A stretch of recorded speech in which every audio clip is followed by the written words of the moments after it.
తెలంగాణలో తలసరి ఆదాయం జిల్లాల వారీగా చూద్దారు. రంగారెడ్డి జిల్లా తలసరి ఆదాయం టాప్లో ఉందన్నమాట. 10,50,913 రూపాయలు ఉందన్నమాట. రంగారెడ్డి జిల్లా తలసరి ఆదాయం 10 లక్షలు అనమాట.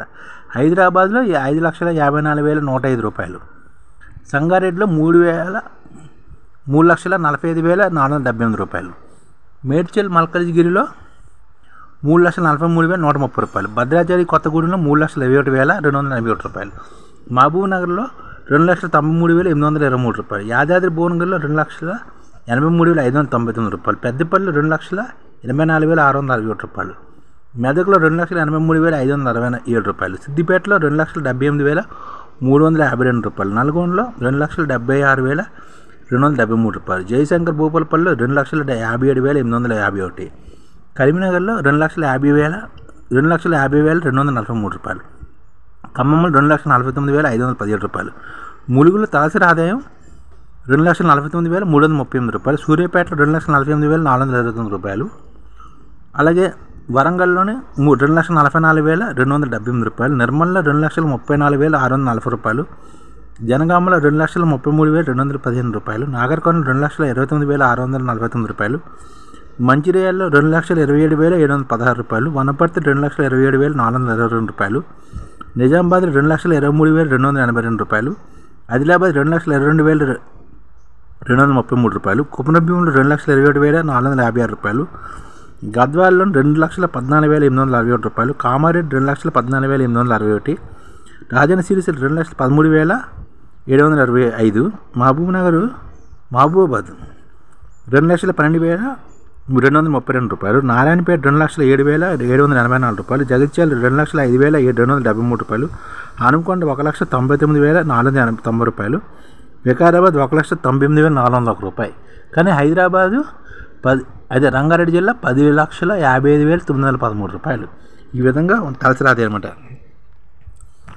ఇప్పుడు అలాగే పరిశ్రమలకి 3,527 కోట్లు కేటాయించింది. ఇందులో ఎవరికి ఎంత కేటాయిస్తే నేత కార్మికుల ఆర్థిక సహాయం కింద 237 కోట్లు, చేనేత వస్త్ర పరిశ్రమ అభివృద్ధికి 102 కోట్లు, సిల్క్ యూనివర్సిటీకి 113 కోట్లు, కొత్త ఇండస్ట్రియల్ జోన్కి 50 కోట్లు, నిమ్డు భూసేకరణకి 125 కోట్లు, 10 ఫార్మా విలేజ్కి భూసేకరణకి 50 కోట్లు, అలాగే ఈసీటీకి 16 కోట్లు,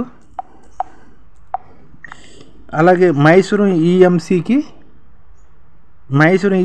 27 కోట్లు, నిజాం షుగర్స్ పునరుద్ధరణ 138 కోట్లు, వీహాబ్కి 18 కోట్లు, సాఫ్ట్నెట్కి 30 కోట్లు, టీ వర్క్స్కి 30 కోట్లు, ఫైబర్ గ్రిడ్కి 55 కోట్లు. ఈ విధంగా పరిశ్రమలకి డబ్బులు కేటాయించింది అనమాట. అలాగే చేతి పింఛన్లు, భవిష్యత్ భగీరథ బకాయిలు చెల్లించడానికి, అలాగే ఇందిరమ్మ ఆత్మీయ భరోసాకి, మహిళా సంఘాల వడ్డీకి, గ్రామీణ రోడ్ల నిర్మాణానికి, హోమ్ విధానం గ్రామీణ రోడ్ల నిర్మాణానికి ఇలాగా డబ్బులు కూడా కేటాయించింది.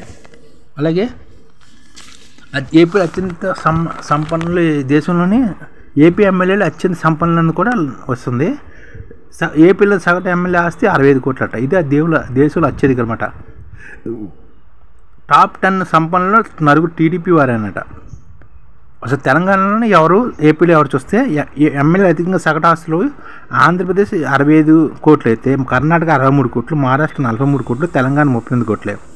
అత్యధిక సగటు తక్కువ ఉన్నది అయితే త్రిపుర 1.5 కోట్లు, బెంగాల్ 2,80 లక్షలు, కేరళ 3,13 లక్షలు. ఇప్పుడు ఏపీలోని టాప్ ఎమ్మెల్యే ఎవరంటే చంద్రబాబు నాయుడు 937 కోట్లు, సిపి నారాయణ 824 కోట్లు, వైఎస్ జగన్ 757 కోట్లు, వి ప్రశాంత్ రెడ్డి 716 కోట్లు అనమాట. అలాగే తెలంగాణ టాప్ ఎవరంటే జి వివేకానంద్ 606 కోట్లు, కె రాజగోపాల్ రెడ్డి 458 కోట్లు, పొంగులేటి శ్రీనివాసరెడ్డి 433 కోట్లు అనమాట.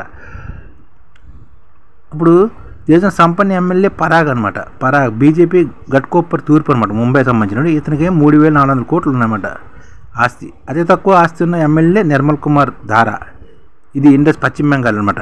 ఆస్తి 1,700 రూపాయలు అనమాట. అంత తక్కువ ఉన్నమాట.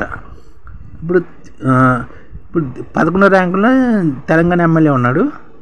అలాగే టాప్ 10 ఎమ్మెల్యేలో తెలంగాణ ఎమ్మెల్యే జి వివేకానంద్ చెన్నూరు నుంచి 11 స్థానంలో ఉండగా, కె రాజగోపాల్ రెడ్డి మునుగోడు నుంచి 15 స్థానం, పొంగులేటి శ్రీనివాసరెడ్డి 19 స్థానంలో ఉన్నమాట. ఈ విధంగా తెలంగాణ వాళ్ళు టాప్లో ఉన్నారు. టాప్లో ఉన్న తెలంగాణ వాళ్ళు. అలాగే ఎమ్మెల్యే టాప్లో ఉన్నారు 3,400 కోట్లతోటి. పరాగ్ షా ఎమ్మెల్యే అనమాట. ముంబై ఘట్కోపర్ తూర్పు ఎమ్మెల్యేగా పరాగ్ షా 3,000 కోట్లు దేశంలో అత్యధిక ధనిక ఎమ్మెల్యేగా నిలిచారన్నమాట.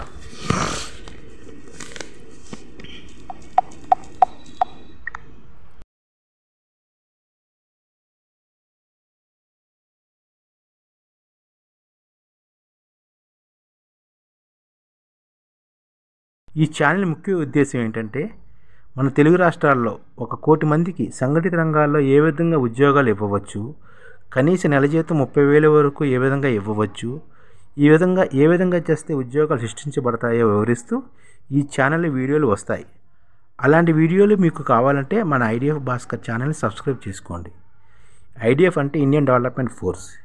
ఈ వీడియోలు చూసిన తర్వాత మీకు నచ్చితే లైక్ చేయండి, మీ ఫ్యామిలీ మెంబర్స్కి షేర్ చేయండి మరియు మీ ఫ్రెండ్స్కి షేర్ చేయండి. Thank you. నమస్కారం.